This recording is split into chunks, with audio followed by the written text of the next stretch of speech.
तर मित्र हो नमस्कार. TYBA Savitribai Phule university semester 6 prose पोएटचं नाव आहे थॉमस कॅम्पेन आणि कवितेचं नाव आहे the man of life upright. पहा, टायटलचा एकंदरीत अर्थ असा होतो, the man of life upright म्हणजे the man of upright life असायला पाहिजे होतं, पण तिथं लाईफ अपराईट दिलं कारण का कविता कसंही रचना केली जाऊ शकते. पहा, तर द मॅन ऑफ एक माणूस आहे, ऑफ अपराईट लाईफ म्हणजे त्याचं साधं आणि सरळ जीवन, म्हणजे साधं आणि सरळ जीवन असणारा एक माणूस, एक मानव, असं या कवितेचा अर्थ होते. पहा, तर पहा डायरेक्ट आपण याच्याकडे जाऊया. द अबाउट द पोएट किंवा अबाउट द ऑथर म्हणा किंवा पोएट म्हणा किंवा पोएट्री म्हणा, ते आपण थोडक्यात पाहायचं आहे. तर पहा, तर Thomas Campion was an English poet, composer and physician. तर थॉमस कॅम्पेन काय होते? हो, एक इंग्लिश पोएट होते, कंपोजर ऑल्सो अँड फिजिशियन म्हणजे ज्याला आपण मराठीमध्ये चिकित्सक म्हणतो. पहा, म्हणजे डॉक्टर जे असतात ना, सल्ले देणाऱ्याला चिकित्सक म्हणतात. ओके, सल्ला देणारा, फुकटचे नाही, पैसे घेऊन. तर फिजिशियन होते. ओके, तर मग चिकित्सक होते, एक डॉक्टर होते. तर कशामधले? Of Elizabeth era. Okay, Elizabeth era म्हणजे त्या काळातले, एलिझाबेथ इरा त्या काळातले होते. He was born in London, त्यांचा जन्म लंडनमध्ये झाला. And educate at Cambridge. Okay, केम्ब्रिजमध्ये त्यांचं एज्युकेशन देखील पूर्ण झालं होतं. पहा, आणि एज्युकेशन त्यांचं पूर्ण झाल्यानंतर इथं पहा, he earn his medical degree from the university of Caen. तर त्याची मेडिकल डिग्री कुठून झाली हो? तर अर्न म्हणजे भाऊ कमवणे. ओके, म्हणजे असं अर्न मनी आपण म्हणतो ना, मनी अर्न करतोय आपण, तसंच. तर त्यांनी काय कमवलं होतं? मेडिकल डिग्री कमवली होती. ओके, त्यांनी मेडिकल डिग्री कमवली होती from the university of Caen. Campion is believed to have lived in London until his death in March 1620 while practising as a physician. म्हणजे पहा, म्हणजे कॅम्पेनला असं बिलीव्ह केलं जाते, म्हणजे असं म्हटलं जातं to have lived in London, म्हणजे ते कुठं राहत होत्या? हो, लंडनमध्येच राहत होत्या. केव्हापर्यंत? अंटिल त्यांचं त्या म्हणजे मृत्यू. पहा, त्यांचं जोपर्यंत त्यांचं निधन झालं नाही आहे, म्हणजे 1620ला त्यांचं निधन झालं. ओके, तर 1620पर्यंत ते लंडनमध्येच राहत होत्या. While practising as a physician म्हणजे चिकित्सक म्हणूनच ते प्रॅक्टिस करत होत्या. ओके, वर्क करत होत्या. ओके, हीज वर्क्स काय primarily consisted of masques and song books. बघा, त्यांचं प्रायमरी म्हणजे आता काय प्रायमरी म्हणतोय. ओके, आपण तर प्रथमता म्हणजे मुख्यत्व त्यांचं जे वर्क होतं, त्यांचं जे कार्य होतं, तर कशावर त्यांचे लिखाण कशावर होतं? तर मॉस्क्यूज अँड सॉंग बुक्स. मॉस्क्यूज म्हणजे भाऊ आपल्या लग्नात ये ना, काय आपल्या याच्यामध्ये कशात, तर जत्रेमध्ये वगैरे नाही का, ऑर्केस्ट्रा येते, नाचल्या नाचतात नाही का बाया. यस, त्या मॉस्क्यूजवरती गाणं लिहायचं मुख्यतः, त्याच्यावर त्यांनी काम केलं. दुसरं म्हणजे सॉंग बुक्स, पिक्चरमध्ये वगैरे जे गाणे असतात त्यांच्यावर सुद्धा त्यांनी लिहिण्याचं कार्य केले. पहा, he is published work include Poemata. पहा, त्यांचं म्हणजे पब्लिकेशन कुठं कुठं आहे बघा, पोएमाटामध्ये सुद्धा आहे. म्हणजे लॅटिन कवितांचं जे संग्रह असते त्याला पोएमाटा म्हणतात. पोएमाटा किंवा पोएमाता काही म्हणा. ओके, तर ते हे माता म्हणजे कुछ नाही आता असं. तर त्या पोएमाटामध्ये सुद्धा त्यांचं खूप सारं पुस्तकं इन्क्लूड केले आहेत. काय बुक ऑफ आयरेज म्हणजे हे त्यांचं collection. And observation of the art of English poesy. Okay, हे सगळ्यांचं कलेक्शन. बाकी तुम्ही सर्व खालचं ऐकून घ्या बघा, म्हणजे सोपं आहे गोष्टी, असं कवितेबद्दल दिलेलं आहे. बाकी तुम्हाला सर्व समजेलच. डायरेक्ट आपण कवितेच्या मेन मुद्द्याला जाऊया. पहा बघा, याच्यामध्ये त्यांनी काय म्हटलं की the man of life upright, Thomas Campion 1567 to 1620. आता याच्यामध्ये पहा, काय म्हणताय? The man of life upright whose guiltless heart is free. म्हणजे साधा आणि सरळ जीवन असणारा माणूस आहे, ज्याचं हृदय कसं आहे हो, ज्याचं मन कसं आहे, गिल्टलेस आहे. म्हणजे गिल्टलेस म्हणजे कुठलंच त्याला अभिमान नाही. म्हणजेच थोडक्यात जर सांगायचं असेल तर अभिमान नाही म्हणजे इमानदार माणूस, म्हणजे ज्यांचं मन असं काय हो, गिल्टलेस हर्ट आहे, म्हणजे त्याचं मन कसं आहे, निर्मळ मन असलेला एक साधा माणूस आहे. फ्रॉम ऑल डिसऑनेस्ट म्हणजे त्याचं मन कशापासून निर्मळ आहे हो? फ्रॉम ऑल डिसऑनेस्ट डीड्स म्हणजे अप्रामाणिक कृत्य, म्हणजे जे चोरी वगैरे करणे वगैरे असं कोणतीच गोष्ट नाही. पहा, याच्यापासून त्याचं मन कसं आहे, फ्री आहे. कशापासून? तर अप्रामाणिक कृत्यापासून. और थॉट ऑफ व्हॅनिटी म्हणजेच काय, जे व्यर्थ जे विचार असतात, जे बिनकामी काही नाही का, हे करणं, याच्याकडे वाईट नजरेनं बघणं आणि वाईट नजरेनं बघणं, असे थॉट ऑफ व्हॅनिटी म्हणजे काय व्यर्थ विचारापासून, व्यर्थपणाच्या विचारापासून आणि अकृत्यापासून मोकळं मन असलेला एक साधारण माणूस आहे, असं याचा अर्थ होते. पहा इथं बघा, the man whose silent days in harmless joys are spent. बघा, त्या the man whose silent days म्हणजे त्या माणसाचे सायलेंट डेज म्हणजे काय चांगले दिवस कसे जात होते, in harmless joys are spent, म्हणजे तो कसं स्पेंड करत होता, कसा घालवत होता त्यांचे साधं जीवन, त्यांचे जे दररोजचे दिवस होते. जॉयस आर स्पेंड, ओके, म्हणजे जॉयस, हार्मलेस जॉय म्हणजे काय, तर हार्मलेस म्हणजे हानी नसलेले दुःख, म्हणजे अति दुःख, म्हणजे खूप चांगल्या प्रकारे खूप दुःखामध्ये, सॉरी दुःख नाही, सुख, नंतर आनंद, ओके, जॉय म्हणजे आनंद, तर चांगल्या आनंदामध्ये तो काय करतो, त्याचे दिवस त्यांना घालवत होता. Okay, whom hopes cannot डिडूड, बघा त्याची जी आशा होते ना, त्यांची जी आशा म्हणजे आपली आशा नाही भाऊ कॉलेजमधली, तर त्यांची आशा, अपेक्षा, आकांक्षा, ते तिन्ही पण नावं जर मुलीची असली तरी पण एक भाववाचक शब्द आहेत. ओके, तर त्याच्यामध्ये काय, तर इथे म्हणते बघा, ही काय, हुम होप्स कॅन नॉट डिडूड, बघा त्याचे जे आशा होते, प्रामाणिक आशा, तर ते खोट्या आशा, म्हणजे त्यांची जी आशासुद्धा त्यांना कधी धोका देत नव्हत्या, किंवा ते त्यांच्या म्हणजे त्यांच्या आशा देखील त्यांना कधी धोका देत नव्हते. म्हणजे त्यांना IAS व्हायचं होतं आणि त्यांनी परीक्षा दिली, बाबा 10 बार दिल्यानंतर ते त्यांना अपासच झालं, असं काही होत नव्हतं. ओके, म्हणजे त्यांनी जे मनाला धरलं, त्यांनी जी आशा केली ते जवळपास होत होतं. ओके, म्हणजे कॅन नॉट डिडूड म्हणजे त्यांना कधी धोका देत नव्हते. ओके, तर ते म्हणजे त्यांच्या आशेला ते बळी पडत नव्हते. अँड नॉर सॉरो डिस्कनेक्ट, म्हणजे त्यांचं दुःख, म्हणजे ते दुःखाच्या वेदनापासून देखील दूरच राहत होते, म्हणजे त्यांना दुःखापासून दुःख जरी आलं तर त्यांना काही फरकच पडत नव्हते. ओके, सॉरो डिस्कंटेंट, ओके, दुःखापासून ते थोडं दूरच राहत होते. ओके, मग त्यांचे असे सायलेंट दिवस, कसं आनंदामध्ये आशासुद्धा त्यांना काही करत, म्हणजे त्यांच्या आशा सक्सेसफुल होत होत्या आणि दुःखसुद्धा त्यांना काही हानी पोचत नव्हतं, असं त्यांचे दिवस जातात. ओके, कोणाचे, साध्या आणि सरळ माणसाचे, म्हणजे कविते सांगणं असं आहे की तुम्ही बी साधं राहा बाबा, जास्त मोरी करू नका, असं म्हणायचं आहे नाही का, दुसरं तिसरं काही नाही. बघा आता, that man needs neither towers nor armour for defence nor secret holds to fly from thunder's violence, म्हणजे इथं काय सोपं आयडिया बघा, the man's needs neither towers, बघा त्या माणसाला नायदर टावरची गरज आहे, नॉर आर्मर फॉर डिफेन्सची, म्हणजे संरक्षणासाठी चिलखताची वगैरे गरज नाही आहे. चिलखत असते ना आपल्या शिवाजी महाराजांना वगैरे होते नाही का, तर ती असं चिलखत असे म्हणजे त्या आपल्या शरीराभोवती घालायची, म्हणजे अशा संरक्षणासाठी त्या चिलखतीची गरज नाही आहे. नायदर टावर्स म्हणजे वादळ वगैरे, वार वगैरे आले ना, तर टावर्स म्हणण्यापेक्षा इथं इमारतीसाठी उल्लेख केले पहा, म्हणजे मोठ्या चांगल्या असं खूप मोठ्या इमारतीत राहायची गरज नाही आहे. साध्या माणसाला काय गरज आहे हो. Nor secret walls to fly, म्हणजे पळून येण्यासाठी गुप्त मार्ग किंवा एखादा सिक्रेट तुम्हाला रूम वगैरे असेल, किंवा खजिनासारखं जिथं आपण खजिना लपून ठेवतो ना, त्याची गरज नाही आहे. फ्रॉम थंडर व्हायलन्स, म्हणजे थंडर म्हणजे वादळ, म्हणजे विध्वंसक वादळापासून, म्हणजे विध्वंसक वादळ म्हणजे इथं जीवन म्हणू आपण. ओके, तर काही मोठमोठ्या संकटापासून वाचण्यासाठी किंवा एखाद्या वादळापासून वाचण्यासाठी असं त्यांना काय कशाचीच गरज नाही पहा, म्हणजे असं त्याला तो साधा आणि सरळ माणूस आहे. He only can behold with unaffrighted eyes. आता बघा इथे किती सोपं सांगितलेलं बघा, याच्यामध्ये त्याने असं म्हणतं की वादळाच्या विध्वंसेतून बाहेर येण्यासाठी म्हणजे बुरुज वगैरे चिलखत, तर ही तर आपण झालं नाही का.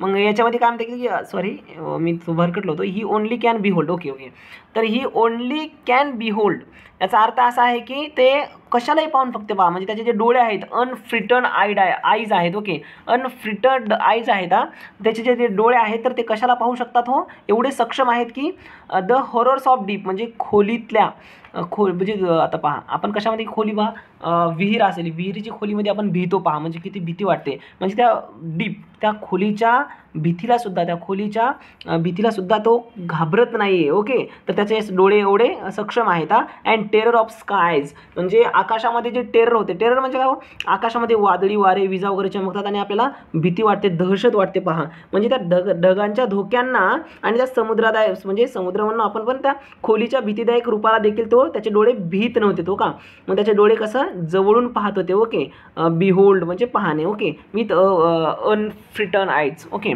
त्यानंतर पहा scorning all the cares that fate or fortune brings. आता पहा याच्यात काय म्हटलं आहे की आता स्कॉर्निंग म्हणजे काय, तर त्याला आपण म्हणजे असं द्वेष करणे. ओके, ऑल केअर्स म्हणजे जे त्रासदायक गोष्टी होत्या, ऑल केअर्सला तो काय करतो, द्वेष करत होता, त्यांना तिरस्कार करत होता. ओके, तिरस्कार करतोय.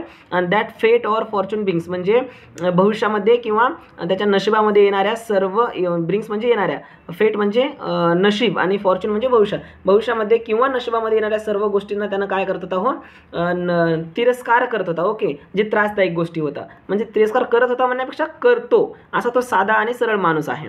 He makes the हिवन his book, आणि तो काय करते हो, त्याचे जे स्वर्गाला त्याचं काय बनवते, पुस्तक बनवते. बघा म्हणजे पुस्तक बनवतो असं साधा आणि सरळ माणसाचे पुस्तक काय असेल हो, स्वर्ग म्हणजे साधा आणि सरळ जीवन असेल, आणि त्या पुस्तकामध्ये म्हणजे त्या स्वर्गाच्या पुस्तकामध्ये काय असेल हो, तर त्याचं जे शहाणपण आहे, त्याने जे विचार करते, तर हेवनली थिंग्स, तर त्याच्या पुस्तकामध्ये काय आहे हो, तर त्याच्या विचाराला, त्याच्या शहाणपणाला स्वर्गांच्या वस्तू बनवते हो का. आता बघा एक मी पुस्तक लिहित आहे, हे स्वर्गाची वस्तू आहे, हे स्वर्गाची वस्तू, हे स्वर्गाची म्हणजे शहाणपण, चांगले विचार विचार विचार मिळून त्याची पुस्तक तयार होते. त्याला म्हणतो की ते he makes the even his book, म्हणजे स्वर्गीय तो पुस्तक बनवतो. ओके, पुस्तक स्वर्गालाच पुस्तक बनवतो. ओके, आता त्यामुळे त्याच्या याच्यामध्ये काय म्हणते पहा याच्यामध्ये, आणि चांगले, आता बघा good thought is only friend, तर चांगले विचार त्याचे काय आहेत, फ्रेंड आहे, त्याचे मित्र आहेत.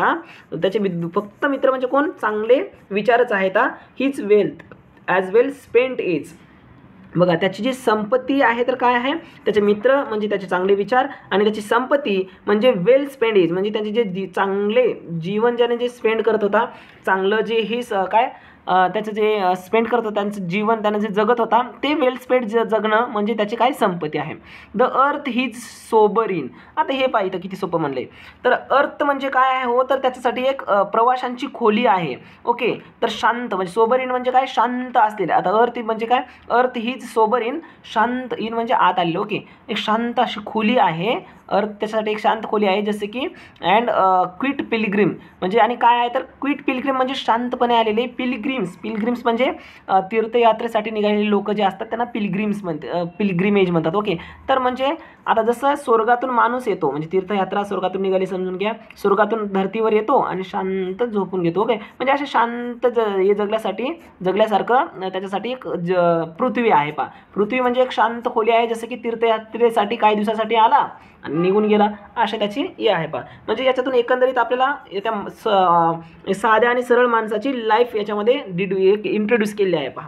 तर थोडक्यामध्ये आपण या एक्सरसाइज बघूया पहा. तर बघा मी तर डायरेक्ट प्रश्न लिहून घेतलो आहे. आता मी प्रत्येकाचं एक्सप्लेन करून देत नाही, कारण का वेळ खूप झाला आहे.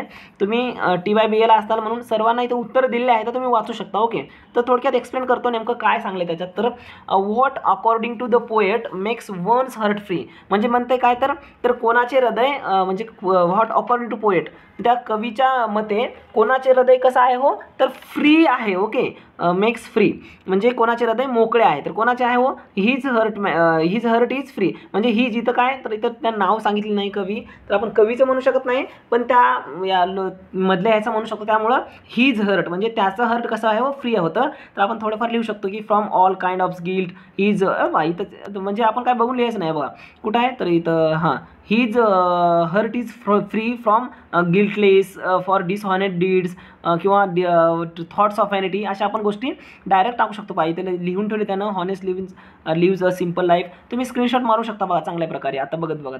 तर व्हॉट कॅन नॉट डिड्यूट द अपराइट्स मॅन, तर त्याच्यामध्ये म्हटलं की ते सरळ माणसाला काय फसवू शकत नाही आहे, डिड्यूट करू शकत नाही. ओके, तर तुम्ही म्हणू शकतो की काय, तर हॉनेस्ट माणसाला काय ते ऑलवेज चीअरफुल असेल, ऑलवेज पॉझिटिव्ह असेल, या सर्व गोष्टी असल्यामुळे त्यांना कोणतीच गोष्ट त्याला काय करू शकत नाही हो, हे करू शकत नाही. ओके, म्हणजे त्याला फसवू शकत नाही असं आपण डायरेक्ट म्हणू शकतो. आता what is describe as the upright man's only friend, आता त्याच्यामध्ये त्यांनी ओनली फ्रेंड कशाला म्हटलं होतं हो, तर त्यांना म्हणजे गुड थॉटला त्यांनी ते काय म्हटलं होतं त्यांनी, तर ओनली फ्रेंड्स म्हटलं होतं. आता पहा, what does the upright's man consider as his wealth, तर आता वेल्थ कशाला त्यांनी कन्सिडर केलं होतं, तर संपत्ती माझी काय आहे म्हणतं त्यांनी इथं म्हटलं होतं बा.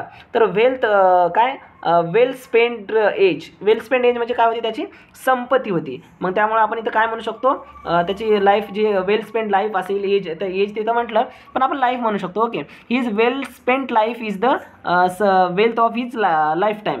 ओके, वेल्थ ऑफ हिज, आता इथे दिले सर्व आपण तुम्ही वाचून घेऊ शकता. ओके, आता असे झाले पहा. त्यानंतर पहा इथे एक दोन राहिले इथं. आता याच्यामध्ये 30 ते 40 वर्डमध्ये लिहायचं आहे. हे फक्त तुम्हाला आता प्रत्येक एक्सप्लेन करतो. एक्सप्लेन म्हणजे तुम्हाला प्रश्न सांगतो काय आहे आणि तुम्ही स्क्रीनशॉट मारून चांगल्या प्रकारे थोडं 1-2 बार वाचलं ना तर तुम्हाला उत्तरामध्ये लिहिता येईल. ओके, तर पहा, answer the following questions about in 13-14 each. तर काय म्हणते, what is the upright's man attitude to hopes and sorrow, म्हणजे आशा, होप्स म्हणजे आशा आणि सॉरो म्हणजे दुःख. ओके, तर आशा आणि दुःखाबद्दल त्या प्रामाणिक जे माणसाची वृत्ती होती. ओके, ॲटिट्यूड म्हणजे वृत्ती, तर त्या प्रामाणिक माणसाचं ॲटिट्यूड म्हणजे कसं असते. ओके, तर आशा आणि दुःखाबद्दल असं ते म्हटलेलं आहे पहा. आपण इथं डिस्कस केलं होतं पहा की त्या माणसाचे जर आशांना देखील काही फरक पडत नाही आहे आणि दुःखांना वगैरे देखील काहीच पडत, बघा सॉरोसुद्धा त्यांना काहीच करू शकत नाहीत, आशासुद्धा आपण त्यांना काहीच करू शकत नाहीत असं म्हटले. पण यालाच त्यांनी काय केले हो, उत्तर लिहायला सांगितले पहा. UPSCमध्ये असंच राहते भाऊ, एखादा कुठं जर कोणी जर काही म्हणून ठेवलं तर त्याला आपल्याला एक्सप्लेन करायचं आहे स्वतःवर. तर हे काय बघून लिहायचं नाही, आपल्या मनात लिहायचं आहे की Campion describes how to upright, त्याने असं सांगितलं होतं असं तसं 4-4 गोष्टी असतात, तर आपण मारा हो का याच्यामध्ये. हे बघा इथे स्क्रीनशॉट मारू शकता आरामामध्ये. त्याच्यानंतर दुसरं आहे बघा, why does the upright's man not need any armour defence. तर त्या माणसाला त्या आर्मर म्हणजे चिलखताची का गरज नाही संरक्षणासाठी असं त्याच्या म्हणलं आहे बघा. तर आपण काय म्हणू शकतो की ते साधा माणूस सरळ आहे, त्याला काय दुःखाची, बघा इथं काय नॉट नॉर सॉरोची वगैरे डिस्क्राईब म्हणजे कोणाच्याचीच गरज नाही आहे, त्यामुळं हे गरज नाही. आपण मनाने लिहू शकतो सर्व गोष्टी. फक्त मी तुम्हाला जास्त वेळ झाला आहे त्यामुळे फक्त प्रश्न काय आहे ते समजून सांगतोय आणि बाकीचं तुम्ही लिहून घ्या, बघून घ्या, म्हणजे समजते तुम्हाला. सोपी गोष्ट आहे बघा, एक्सप्लेन करायला आपल्याला खूप वेळ लागेल. बघा तिसरं काय म्हणते की हाऊ डज, ओके काय म्हणते, how does the upright's man consider fame and fortune. तर ते अपराईट्स मॅन म्हणजे ते साधा आणि सरळ माणूस, तर कसं ते काय करतं हो, तर सरळ माणूस त्याला आपण काय म्हणू शकतो, तर भाग्य म्हणू शकतो. ओके म्हणजे फॉर्च्यूनला आपण भाग्य म्हणजे भविष्य म्हणू शकतो आहे आणि फेम म्हणजे कीर्ती म्हणू शकतो आपण, भविष्य काय आपलं तर भविष्य कीर्ती म्हणू शकतो. ओके म्हणजे साधा आणि सोपा अर्थ. तर त्या भविष्याला वगैरे तो माणूस तर कशा प्रकारे पाहतो म्हणजे कसं मानतो त्या भविष्याला. ओके तर भविष्याला तो साधा मानतो का, मग ते डिस्क्राईब त्याच्यामध्येच आहे. त्याच्यामध्ये काय सांगितलं त्यांनी की हॅपीनेसमध्ये गेले. ओके आणि त्याने काय पीस, शांतपणे, असं आपण 7-8 गोष्टी याच्यामध्ये लिहू शकतो पहा. त्यानंतर बघा इथं काय, what does the poet mean by काय फ्री डेज. आता बघा याच्यामध्ये न घाबरलेले डोळे किंवा निर्भीडपणे असलेले डोळे याचा अर्थ ते काय आहे, कवी घाबरलेले डोळे म्हणजे याचा कवी अर्थ काय सांगतात हे त्याचं सांगा म्हटलेले आहे. इथं वाचून तुम्ही डायरेक्ट सांगा पहा. त्यानंतर सी बघू आपण 150 वर्डमध्ये लिहायचं. त्याच्यामध्ये तर क्वेश्चन 1 म्हणते की write a note on the character of the upright's man as a describe by Campion. आता त्याच्यामध्ये त्याने असं म्हटलेलं आहे की कॅम्पेनने, ओके इथं पहा किती सोप्पा आणि साधा आहे पहा. काय म्हणते, तर कॅम्पेनने वर्णन केल्याप्रमाणे आपण काय म्हणू सरळ आणि साध्या माणसाच्या. ओके कॅम्पेनने वर्णन केलेल्या साध्या माणसाच्या चरित्रावर एखादा काय लिहा म्हणले आपल्याला, टिपा लिहा म्हणले. Okay describe by the campaign. Okay तर काय नोट लिहा म्हणले. ओके नोट लिहायचं कशावर, तर कॅरेक्टर ऑफ साध्या माणसाच्या चारित्र्यावर किंवा कॅरेक्टरवर लिहायचं आपल्याला. डिस्क्राईब म्हणजे कसा होता काय नाही, आता 2-4 गोष्टी लिहायचं. काय होते म्हणजे आता तेवढं काय सांगायचं तुम्हाला गरज पण नाही, कारण का ते सर्व शांत हे ते कशाला न घाबरणारा, स्पिरिच्युअल डेव्हलपमेंट वगैरे असं काय साधं गोष्टी याच्यामध्ये दिलेल्या आहे पहा. तर याच्यामध्ये बघा याचं परत इथं पण लिहिलेलं आहे, ह्याच्यामध्ये प्रत्येक हे सर्व जे लिहिलेले आहे तर हे त्याच्याबद्दलच आहे, तुम्ही वाचून घेऊ शकता आरामामध्ये. स्क्रीनशॉट हे बी काढून घेऊ. बघा आता नंतर काय क्वेश्चन दुसऱ्यामध्ये, हां question, the man of life upright can be read as a sermon.